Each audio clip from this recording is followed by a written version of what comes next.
as Golden Tate now is going through the whole cut-me playbook because the trade deadline went away and he wants to go somewhere else, and he probably understands that other people acting like a crazy person gets him out of certain places, like what happened in the Jets, with the Jets with a couple of players. That's probably what's going on with him. We talked about it yesterday, and the other thing, too, is, you can unplug your Comrex box, I would think, and maybe reboot it. It has nothing to do with the overall connection at your house because you actually are on the CBS Sports Network and your Zoom broadcast is working through your laptop and everything like normal. It's just the fact that your microphone cannot connect to the mothership here in New York City, right? Yeah. I don't think it. I did reboot the Comrex, and I appreciate the advice, but Al also couldn't get in. So clearly it has something to do with what's going on at the radio station, not what's going on in our houses. So, all right, so I will not annoy you and tell you to go through 10 different steps that I'm sure that you've probably already gone through. You know how you get into a situation where your computer's not working or your phone's not working, and all of a sudden everybody in your life starts telling you how to reboot it and what you should do and you've been through all these things 10 different ways over, and you just get annoyed. The more people you talk to, the more people that basically give you, different ideas as to how to get yourself back connected. So I understand that, so I'm not going to go down that road. But I will say that Joe Judge is no nonsense. And, it's unfortunate when family members decide to go public. And, Golden Tate's wife decided to go public on Instagram. And that's a no-no, man. That's a no-no for every team.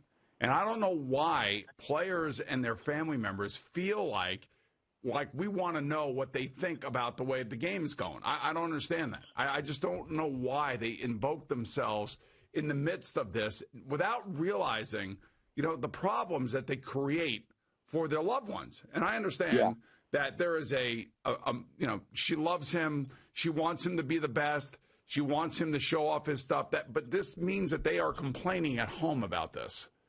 Oh, yeah. Well, 100%. Those conversations probably happen all the time, and that's where she got some of those facts or some of the things that she said on an Instagram post, where it comes from. And this is why it's surprising to me. Is remember when Baker Mayfield's wife came out and defended Baker Mayfield on social media? Baker Mayfield was getting crushed by a lot of people because they had gotten off to a rough start, and I know they've had an up and down season, but people were criticizing Baker Mayfield. It happens all the time, and the guy's the number one overall draft pick. He's finally got weapons there. He got a different head coach again. I mean, all these things that have gone on with Baker Mayfield, he's a talking point, and he's always getting criticized. What's interesting about this one is nobody's talking about Golden Tate. I mean, we hadn't talked about Golden Tate the entire year until this. I mean, it's not like we would open up on Monday mornings after a Giant game and say, boy, Golden Tate, what a letdown, huh? What a total bust by Dave Gettleman. We never even talk about the guy. So it's not like the Mrs. Tate, Mrs. Showtime Tate, is opening up the newspaper and reading columns about how Golden Tate is a mess and he's a bust and he's old and he's over the hill or any of these things, or listening to us or looking at Twitter. Nobody's talking about him.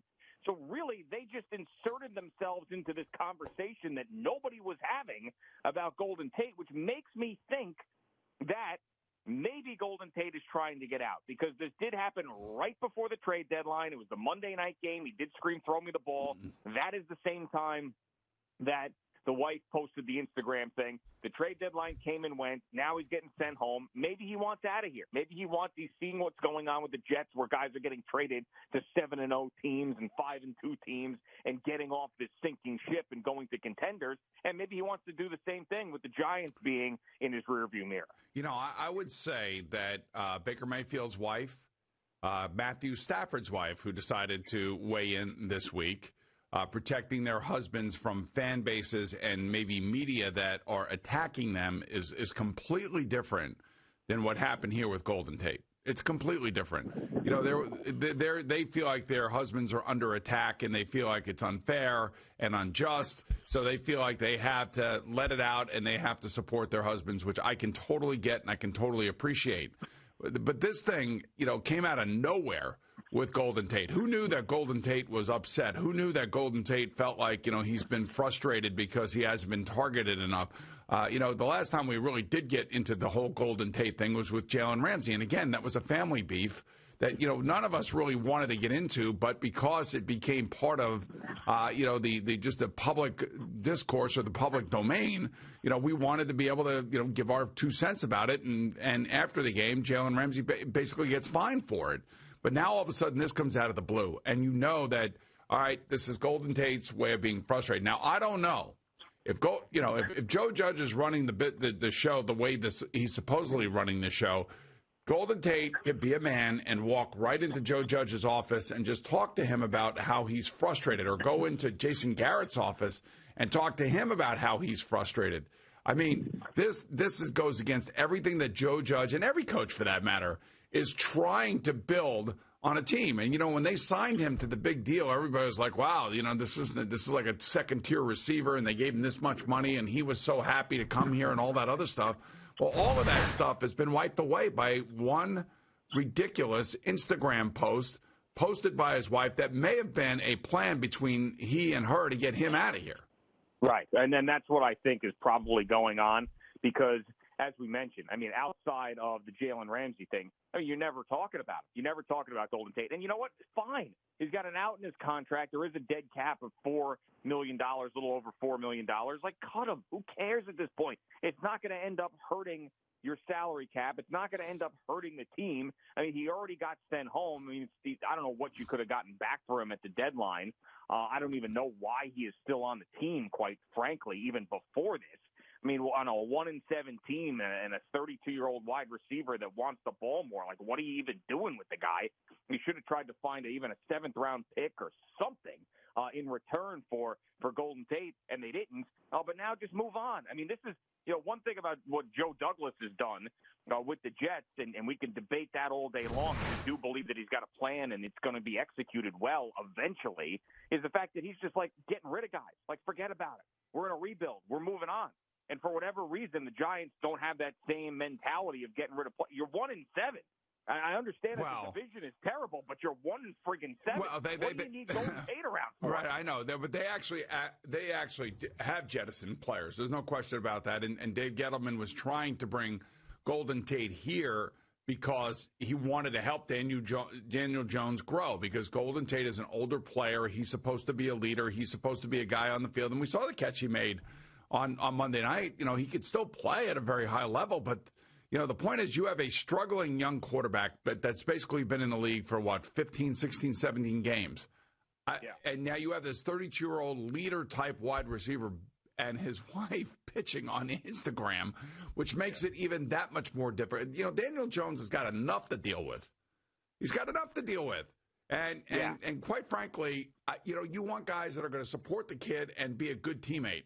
Let the rest of us in the public domain and in the media rip the shreds out of him because of the turnovers. And basically that is, what is going on. And Daniel's had to deal with that. And I heard, and again, we talked yesterday about Mark Cannizzaro saying, you got to sit Daniel Jones a game and start Colt McCoy, make him realize that, this isn't just going to be his team when he goes out there and plays like this.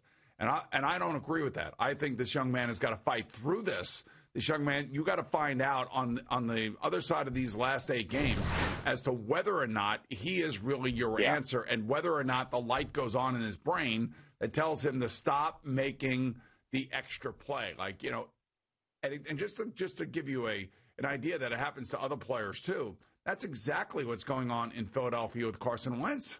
And Carson Wentz has been around a lot longer than Daniel Jones. And Carson Wentz 3 years ago could have won the MVP in the NFL before he got hurt against the Rams. And now look at him. Yeah, we're seeing a lot of this. The Giants need to move on from Daniel Jones stuff, which I think is just, it's too premature. We have gone over chapter and verse everything that Daniel Jones has done wrong over the last couple of years. But I saw yesterday 2 different things. Like, first we saw Cannizzaro was sitting him down. Now I'm seeing places taking it even farther. Now, Pro Football Focus, they ended up saying this is the reason why the Giants need to move on from Daniel Jones, and then wrote an article about it. And then Mike Tannenbaum, he also said that the Giants need to move on from Daniel Jones and then also draft Justin Fields. How can you say that right now? Because as we mentioned, there's a couple of throws in the last 2 games that if they go the other way, And we're talking about Daniel Jones maturing and winning games for the Giants on national TV against the Eagles and the Buccaneers. Just a couple of throws. So you're telling me you're not going to give him the last 8 games of the season to see if he can figure it out? Now, if we get to the end of the season and this team is 2-14, 1-15, and Daniel Jones hasn't made one bit of improvement and every game looks the same, then sure, let's have that conversation. But you can't tell me that there isn't one play here, one play there, where the entire conversation is changed about Daniel Jones. I mean, this to me has just been like classic hot take stuff because we saw him on Monday Night Football. There's nothing else going on in sports. It's a New York team. It's the Giants. And let's just get him out of here already. You know what you were losing your mind about Andrew Thomas getting run out of town? Yeah. I'm starting to lose my mind about Daniel Jones getting run out of town. Let's see what the end of the season looks like, for crying out loud. Let's wait till we get there and see where they are in the draft pecking order and who's available. Excuse me, guys. Little inside radio. Gio, just try to connect as you're talking to us. Oh, yeah. Okay. You could try to connect as we're talking. Okay, that's good. As you break up my train of thought, Eddie, because I had a lot of good things to say right there. You just totally screwed me up, man. I'm telling you. My bad. That's all right. You can't do that like in the middle of a live broadcast, for God's sake. Anyway, what I was going to say is you have now Janoris Jenkins coming out after Daniel Jones. I don't know if Janoris Jenkins realizes whether or not, and you're finally connected, G? Yes, here I am. See, I'm glad Eddie interrupted us. Right. So I don't know whether Janoris Jenkins is aware that they weren't drafted in the same draft, or he was comparing where Daniel Jones was drafted to where Lamar Jackson was drafted. So Lamar Jackson was drafted number 32, and, of course, Daniel Jones was drafted number 6. So I'm not really sure. I couldn't decipher what exactly he was trying to say. All I know is that a former Giant player who was nothing but a pain in the ass when he was here, now he's on a good team. Now he decides to take shots at a player that is no longer his teammate. And, I think that really sucks, too. That's just a spineless, accusation or, some stupid thing. That's one of the reasons why Janoris Jenkins is no longer here, because of that. And, I would just say, like, Daniel Jones is under fire from so many different places. It's ridiculous. And look, you and I are trying to be realistic about this. We're saying everything what everybody else is saying because we're seeing it ourselves. But, if that throw to Evan Ingram against Philadelphia was just a little shorter, he would have hit him right in stride. If that throw to Sterling Shepard down the sideline against the Buccaneers was just a little shorter, he would have hit him right in stride. He's not hitting guys, where they need to be hit so they can go catch the football and go make a play after the catch. And that is troubling. There's no question why a guy like Mike Tannenbaum would say that, a guy maybe like Mike Lombardi would say that, or we would say it by watching the game and how we're watching and what we're seeing. And then you have to take into account what's available in the next draft. That's really what this is all going to come down to, and this is what we've been saying about Sam Darnold and both Daniel Jones, because they're both going to have high picks. And by the way, the same thing can be said about the Miami Dolphins.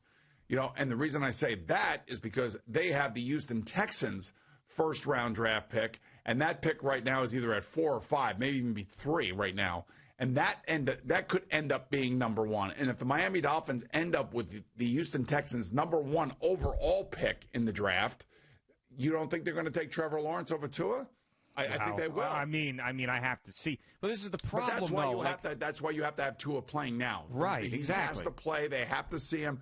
If he leads them to the playoffs and does what he did at Alabama, then you don't worry about that.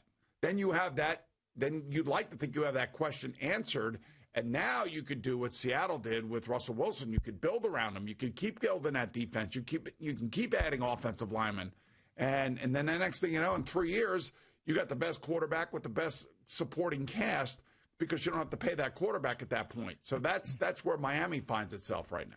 Right, and I'm rooting for Daniel Jones to have a good second half. We went over the schedule yesterday. There's a lot of winnable games on there. Of course, there's a couple of tough ones, but there's 6 games where you expect them to win a handful of those. I don't believe that they're going to have the worst record in the league, and I do believe that Daniel Jones is going to play a little bit better. But how much better is the question, and where exactly they end up in the draft. Now, we're convinced that the Jets are going to have the worst record in football. I do think that maybe if you're looking for an underdog to do that. The Jacksonville Jaguars, who were the favorites to do it at the beginning of the season, are right there. That would be the team that would worry you if the Jets fell into a win or two. I have been steadfast, and I'm not going to change my opinion on that I think the Jets are going to go 0-16. I can't see them winning a game. But that's why we're talking about Sam Darnold in the way that we're talking about Sam Darnold, is the fact that, there's going to be a new coach. Trevor Lawrence, #1 overall pick, it's a no-brainer. With the Giants, it's a hell of a lot more complicated than that. And let's not forget, it's been a season and a half we're talking about with Daniel Jones, who hasn't even played every single game because, of course, he got off to the late start last year. So it's just too soon right now. At the end of the season, sure, there's going to be strong opinions about whether or not to move on from him or keep him. But right now, I mean, there's 2 wins that were left out there, and I understand a lot of it was his fault. But also, that Philadelphia game, I can make a case that was more on Evan Ingram and more on the defense than it was him. And the Tampa Bay game was all him. I'm sorry, but it was. It was just all him. Those 2 interceptions changed the momentum of the game, screwed the whole thing up. And the missed throws. So you got to remember the missed throws. Yes. Everybody talks to the interceptions because you see them and those turnovers, and that's something that obviously Bruce Arians brought up, and he has a full dossier on throwing interceptions and how they affect your game, affect your team negatively, because he coached Jameis Winston for a year. But the draft right now, if it were held today, the Jets would be 1, the Giants would be 2, Jacksonville would be 3, and Houston would be 4. So the Giants, Jacksonville, and Houston, which conversely is Miami because of the trade for Laramie Tunsil, you have those 3 teams all have only 1 win. And, of course, the Jets don't have any. So there's going to be it's a race to the bottom, and it's going to be a long, long 8 weeks for both the Jets and the Giants. And there are quarterbacks at the top of this draft that, most draft people feel like there will be 3 quarterbacks drafted in the top 10 picks of this draft. So most likely the Giants will have a choice to pick a guy if they want him. And I don't know if it will be Justin Fields. I don't know if it will be Trey Lance out of North Dakota State. But it will not be Trevor Lawrence, because I do believe that you're right. I think the Giants will win some games. They've been competitive in a bunch of these games. I could actually see them win. Like I told you, when they went down to Dallas, I felt like if they could have won that game, they could have went on like a 4 or 5 game winning streak. Yeah, and they came damn close to winning every single one of those games, which is the complete opposite of the New York Jets, who haven't been in any game. Right, and the Giants, I think, are going to have to be flat-out terrible for Daniel Jones to not be a Giant next year, because you also have to factor in that they love this guy. The organization handpicked him because not only did they believe in his playing ability, but they thought they were going to get Eli Manning 2.0, who was perfect for the organization, and even though he was caught out without a mask or whatever in a restaurant, and everybody made too big of a deal out of that. He's a kid. But he is not someone you have to worry about, right? You don't have to worry about him. And he's exactly what they had with Eli Manning at the quarterback position off the field, and they wanted that again. So he's going to have to be just flat out, this kid can't play, everybody agrees before they move on from him, because they're going to want to have his back, and they're going to want him to succeed. And also, if Dave Gettleman's around, his entire future and legacy as Giants GM is tied to that guy. I don't think he's going to pull the plug too quickly. Thank you for watching. Please like, comment, and subscribe. And don't forget to hit the red bell so you're notified when we have new content.